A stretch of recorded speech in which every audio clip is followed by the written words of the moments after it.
Alléluia, bonjour chers amis en Christ, mesdames, mesdemoiselles, messieurs, frères et sœurs, partout où vous êtes.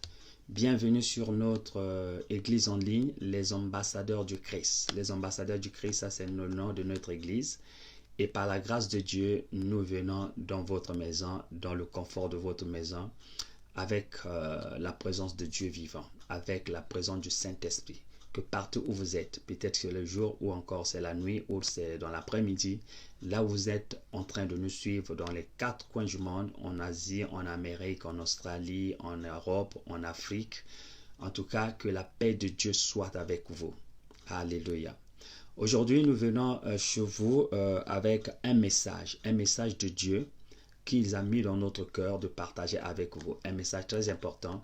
Et j'espère, je suis sûr que le Seigneur va se manifester lui-même à travers ce message.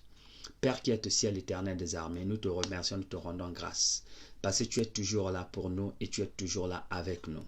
Nous remettons alors donc ce message en tes mains, que tu nous donnes la sagesse de le comprendre et que ce message devienne une partie de nous, que ce message puisse nous fortifier afin que nous puissions mener une vie chrétienne victorieuse ici-bas.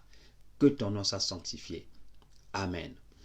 Alors, chers amis, donc, dans le livre de Daniel, chapitre 12, il est écrit ceci, que en ce temps-là, se levera Michel, le grand chef, celui qui tient bon en faveur des fils de ton peuple. Et ce sera un temps d'affliction, tel qu'il n'y en a pas eu depuis que les nations existent jusqu'à ce temps-là. En ce temps-là, ton peuple échappera. Quiconque sera trouvé inscrit dans le livre. Alors, le message parle de la fin des temps. C'est-à-dire, ça c'est le livre, ça c'est une prophétie qui a été donc, qui nous a été donnée à travers Daniel, le prophète. Et donc, cette prophétie est en tout cas une prophétie d'actualité. Pourquoi? Parce que la Bible dit que en ce temps-là, le temps-là c'est le maintenant. Le temps-là c'est le temps que nous vivons maintenant. Il dit qu'en ce temps-là, qu'est-ce qui va se passer? Que il y aura beaucoup de tribulations dans le monde, il y aura beaucoup d'afflictions dans le monde, il y aura beaucoup de choses qui vont se manifester dans le monde, telles qu'il n'y en a jamais eu depuis la création des nations. Nous sommes rentrés dans la zone de turbulence, comme on le dit. Vous savez, quand vous êtes en avion, il arrive que quand vous rentrez surtout dans la zone des tropiques, c'est là où les turbulences commencent. Vous voyez que l'avion commence à bouger, tu vois, l'avion n'est pas stable parce que c'est la zone de turbulence. Je suis très convaincu par l'Esprit de Dieu que nous sommes désormais rentrés dans la zone de turbulence. C'est-à-dire que le commencement, le début des afflictions, comme le Seigneur Jésus nous l'a dit. Ok? La Bible va se manifester. Tout ce qui est écrit dans la Bible doit se manifester. L'homme ne peut pas arrêter cela parce que Dieu l'a dit. Maintenant, le privilège que nous avons en tant qu'enfants de Dieu, c'est que Dieu nous l'a déjà prévenu. Dieu nous l'a déjà dit qu'il y aura telle chose qui va arriver. Donc, nous vivons finalement en voyant que ces choses-là vont arriver. Éventuellement, ça va se manifester. C'est ça la différence. Nous avons l'espoir en Jésus. Pourquoi? Parce que notre espoir, c'est qu'il ne change pas. Il est le même hier, aujourd'hui et pour l'éternité. Les gens du monde, ils ont leur espoir en quoi?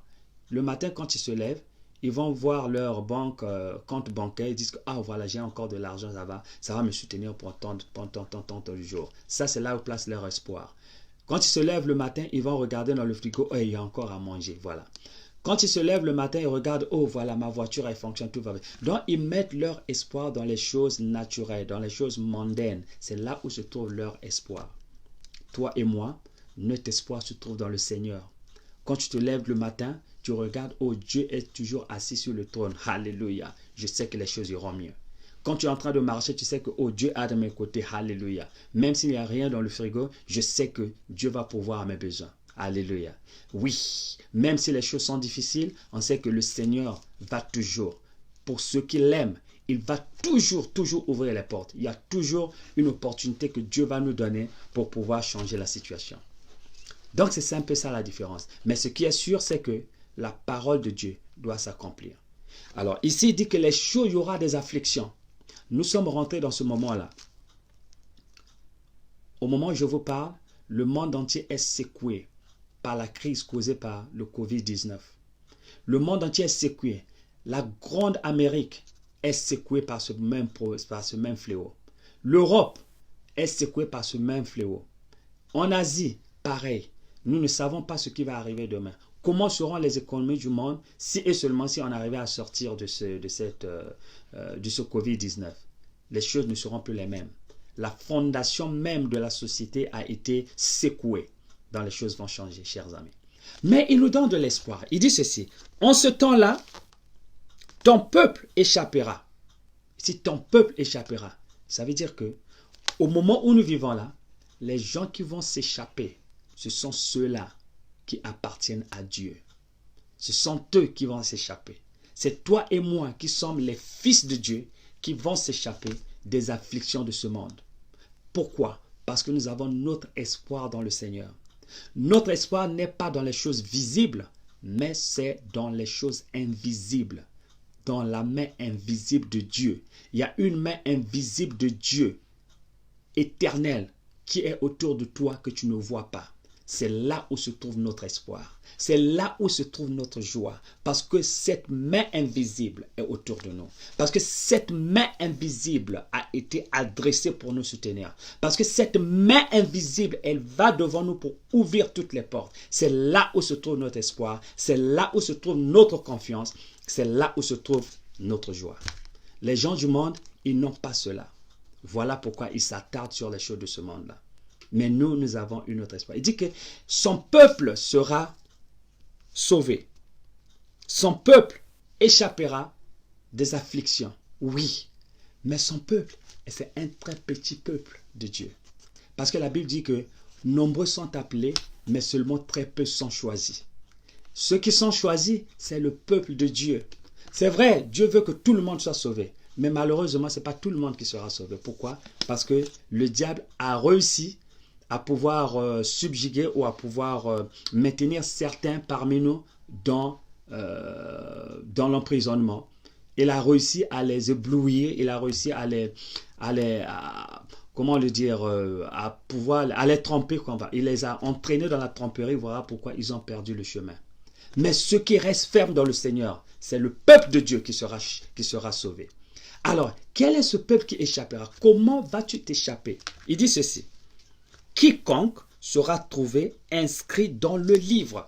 C'est-à-dire que pour que tu sois sauvé, ton nom doit être inscrit dans le livre de Dieu. Et c'est seulement ce livre-là que Dieu tient. C'est seulement ces gens-là qui seront sauvés. Fais-tu partie de ce livre? Est-ce que ton nom est inscrit dans ce livre? C'est ça le message que nous devons prêcher maintenant là. Le grand message que nous devons maintenant prêcher au peuple du monde entier, c'est de faire de telle sorte que leur nom soit inscrit, leur nom soit écrit dans le livre de Dieu. Et si ce nom n'est pas écrit dans le livre de Dieu, il n'y aura pas de rescue, il n'y aura pas de secours, il n'y aura pas de délivrance. Tous seront sous l'emprise du diable.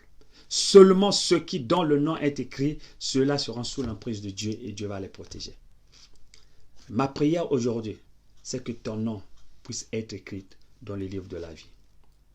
La seule façon pour que ton nom soit écrit, c'est d'accepter le Seigneur Jésus-Christ comme étant ton Seigneur et ton Sauveur. Une fois tu le fais, automatiquement, ton nom est inscrit ainsi dans le livre de la vie. Et quand les secoureurs vont venir, ils vont venir pour te prendre. Vous savez, quand il y a eu la guerre, quand il y a souvent les guerres en Afrique, souvent en Afrique ou dans les pays en voie de développement, quand il y a des guerres civiles, il y a des coups d'État, des trucs comme ça, généralement quand les Européens viennent, qu'est-ce qu'ils vont faire? Ils viennent toujours prendre leurs citoyens. Vous vous rappelez? Quand il y a la guerre, par exemple, dans n'importe quel pays d'Afrique, quand les Français viennent, ils viennent prendre leurs citoyens. Ils enlèvent leurs citoyens et vous laissent le reste. Alors, entretuez-vous. Ils prennent leurs citoyens et les amènent. Ils prennent les citoyens américains et les amènent. Comment est-ce qu'ils font pour le faire? Ils cherchent toute personne qui a un passeport européen ou encore qui a un passeport américain ou canadien. C'est ça. C'est tout ce qu'ils cherchent. Dès que tu as ce passeport-là, on vérifie ta pièce d'identité. Oui, c'est toi. Alors voilà, on va te secourir. Le reste, tu ne nous appartiens pas. Reste là où tu es. Entretuez-vous. Donc c'est ce qui va se passer. Que Dieu va seulement secourir ceux qui appartiennent à Dieu, ceux qui ont la pièce d'identité divine, ceux qui ont le passeport céleste. Le passeport céleste, c'est ce passeport-là que les anges, les secoureurs, vont identifier qui tu es, de quel camp appartiens-tu. Est-ce que tu appartiens au camp de Dieu? Voilà mon fils, rentre. Si tu ne l'es pas, restez parmi vous, en train de vous entretuer. Et la seule façon d'obtenir ce passeport céleste, c'est quand on donne sa vie au Seigneur. Quand vous donnez votre vie au Seigneur, quand vous acceptez Jésus-Christ comme étant votre Seigneur et Sauveur, à ce moment-là, votre pièce d'identité vous est délivrée, vous avez le passeport céleste. Et quand les temps de la tribulation, les temps d'affliction vont arriver, évidemment, tu seras parmi ceux-là qui seront secourus par les secoureurs célestes. Mes frères et amis, chers amis, mes frères et sœurs, partout où vous êtes, ça c'est le message que le Seigneur veut que nous écoutons ce dernier temps. Les choses vont s'amplifier, devenir de plus en plus mauvaises. Les choses ne vont pas s'améliorer. Si quelqu'un te dit que les choses vont s'améliorer, ça c'est un faux témoignage. Ça c'est une fausse prophétie. Pourquoi? Parce que Jésus l'a bien dit. Jésus a dit que les choses vont s'empirer. Jésus a bien dit que les choses vont devenir plus mauvaises. Pourquoi? Parce que nous sommes rentrés dans la zone de turbulence, dans la zone où les choses vont maintenant se dégrader jusqu'à la venue de Jésus-Christ.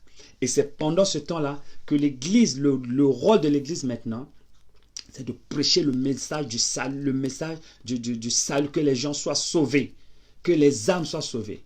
Et ils disent même que si on ne fait pas attention, même les élus seront, ils vont perdre leur salut.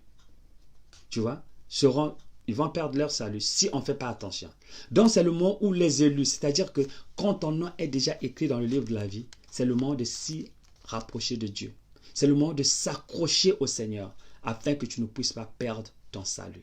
Et ça, c'est la prière que je prie pour tout le monde, pour moi-même, pour ma famille, pour mes frères et sœurs que vous êtes, que nous ne puissions pas perdre notre salut. Parce que, il dit, en ce temps-là, ton peuple échappera. Quiconque sera trouvé inscrit dans le livre. Donc c'est seulement ceux-là qui seront sauvés. Donc ma prière, c'est que toi aussi, que ton nom soit écrit dans le livre de la vie. Alors maintenant, quand notre nom est écrit dans le livre de la vie, quand notre nom est écrit dans le livre donc des secoureurs, quand ils vont venir pour nous secourir, nous sommes des enfants de Dieu. On a le privilège de frapper à la porte de Dieu à n'importe quel moment. Il va ouvrir la porte. Parce que c'est un Dieu aimant. Pourquoi? Parce que c'est un Dieu d'amour. Pourquoi? Parce que c'est un Dieu qui nous aime. C'est un Dieu qui nous pardonne nos péchés. C'est un Dieu qui est prêt à nous donner ce dont on a besoin. C'est ça ce que la Bible dit. Dans le livre de Hébreux, chapitre 4, verset 16, il est écrit ceci, que « Approchons-nous donc avec assurance du trône de la grâce, afin d'obtenir miséricorde et de trouver grâce en vue d'un secours opportun. » Approchons-nous donc, maintenant que nous sommes nés de nouveau, maintenant que nous nous sommes rapprochés, maintenant que nous sommes nés de nouveau, maintenant que nous avons ce passeport céleste, maintenant que nous avons la présence du Saint-Esprit en nous, parce que la présence du Saint-Esprit, c'est le seal d'approval, comme on le dit, c'est-à-dire c'est le cachet qui t'identifie comme étant le Fils de Dieu. C'est quand tu as le Saint-Esprit en toi. Dès que le Saint-Esprit descend en toi, c'est à ce moment-là le cachet de Dieu s'installe en toi. Mais il faut faire très attention parce que tu peux perdre ce cachet-là. Si tu continues à vivre dans le péché, tu peux perdre ce cachet-là. Pour maintenir ce cachet, il faut donc faire ce qui suit. Donc, Hébreux, chapitre 5 et 4 plutôt, verset 16, il dit ceci. « Approchons-nous donc avec assurance du trône de la grâce. » Donc, la première des choses, approchons-nous régulièrement, approchons-nous quotidiennement du trône de la grâce de notre Père. Jésus nous a dit que quand vous priez, dites toujours notre Père. Notre Père qui est au ciel. Notre Père, ça prouve l'amour que nous avions vis-à-vis de notre Seigneur. Ça prouve l'attachement, le lien que nous avons avec notre Seigneur. On l'appelle notre Père. Vous voyez cette affection-là? Vous voyez cet amour-là qu'on a vers le Père. Donc c'est comme ça. Donc approchons-nous du trône de la grâce chaque jour avec assurance, tout en sachant que quand on toque à la porte, il va ouvrir parce que c'est notre Père. Il dit, approchons-nous donc avec assurance. Nous sommes assurés. Nous avons l'assurance.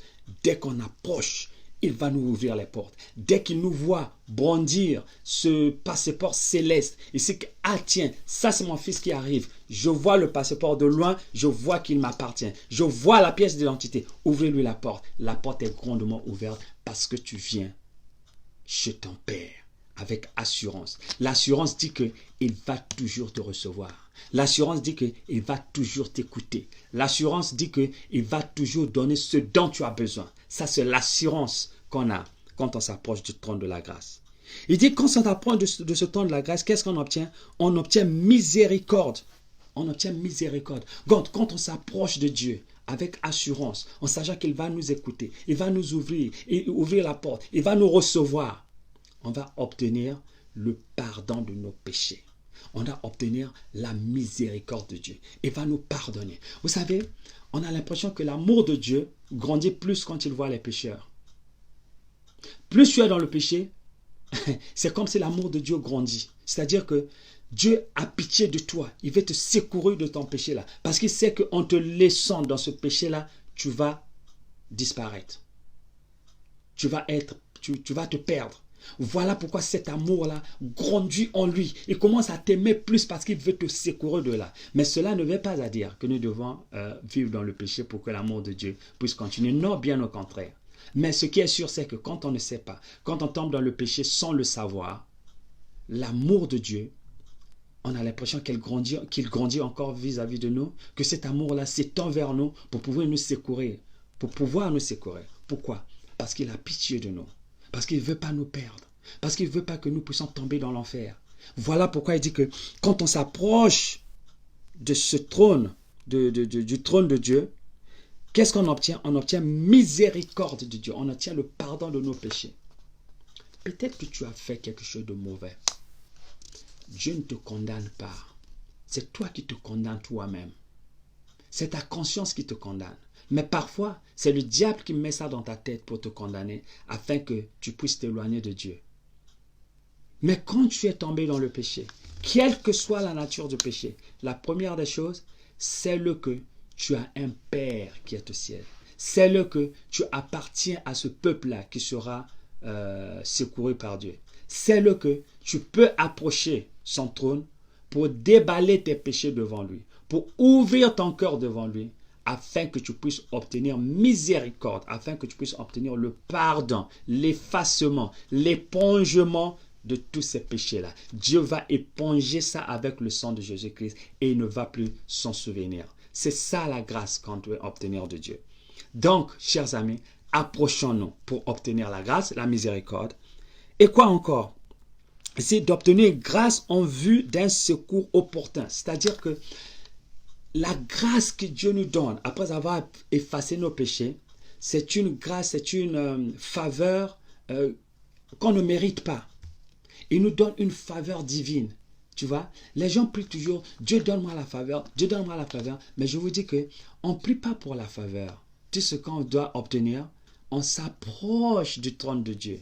Quand on s'approche de ce trône-là, dès l'instant que Dieu pardonne nos péchés, sa gloire se manifeste à travers nous. C'est là où la faveur divine commence à se manifester. Donc, au lieu de prier que Dieu donne-moi la faveur, non, nous devons plutôt s'approcher avec assurance de son trône et c'est de là où il va déclencher sa gloire et la faveur divine de Dieu sera en nous. Et cette faveur, nous ne la méritons pas. Parce que nous sommes tous des pécheurs. C'est par sa grâce. C'est une grâce qu'on nous mérite, qu'il nous donne comme ça, parce qu'il nous aime. Et quand on obtient cette grâce-là, qu'est-ce que ça veut dire? Il dit que nous serons secourus au temps opportun. C'est-à-dire, quand tu seras dans le besoin, tu sais que le Seigneur va me secourir. Peut-être que ton besoin, c'est un problème de santé. Dieu a fait une provision, a fait une provision pour toi. Oui, frappe à sa porte. Dis que Dieu regarde mon problème. Je sais que tu as déjà fait, il y a une provision pour moi concernant ce problème. Dieu, maintenant je veux le voir.